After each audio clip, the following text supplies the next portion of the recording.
Petite réflexion sur la colère. La colère, c'est une émotion qui est là pour qu'on se positionne, qu'on s'affirme, qu'on protège nos limites. De fait, une colère, fondamentalement, ça veut dire non. Voilà, avec plein de déclinaisons en dessous. En gros, c'est intimement lié avec la notion en fait d'intégrité, de consentement, de respect, de justice. Et tout ça en fonction de tes référentiels à toi. Du coup, la colère, quand elle est là, en fait, elle demande qu'on exprime nos limites, notre positionnement.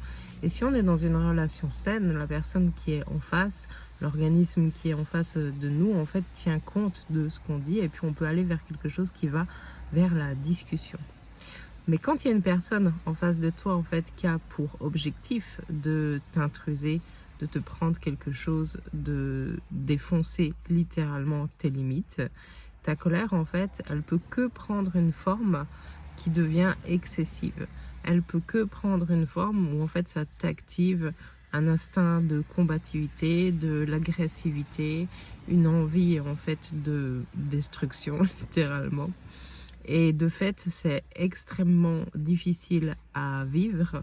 Pourquoi? Parce qu'en fait, quand toi, tu t'estimes être touché dans ce qui est précieux pour toi, tu as besoin, en fait, pour rétablir ton intégrité et rétablir la confiance dans la relation, que l'autre, il le prenne en compte et qu'il ait de la considération pour ça.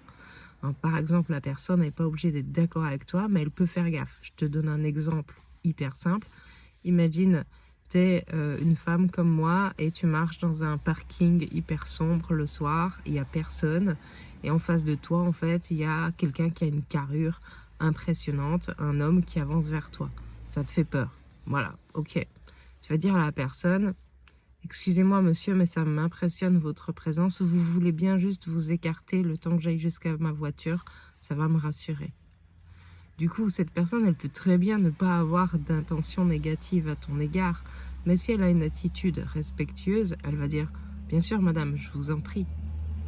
Et si la personne, en fait, elle a envie d'user de son pouvoir d'influence, de envie de t'effrayer, elle va juste pas tenir compte de ton besoin. La question, c'est pas est-ce que tu as raison d'avoir peur ou pas dans ce parking, c'est est-ce que l'autre, il est en capacité de prendre en compte ton information et d'en tenir compte. Pourquoi? Dans l'idée, en fait, qu'une relation courtoise puisse s'établir, là, en l'occurrence, dans le parking.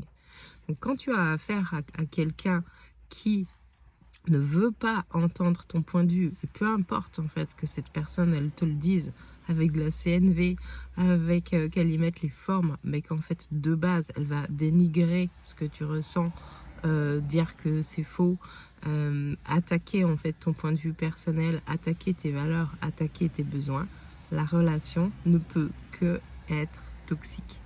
Et à ce moment-là, toi, tu peux déployer tout ce que tu veux pour te faire entendre.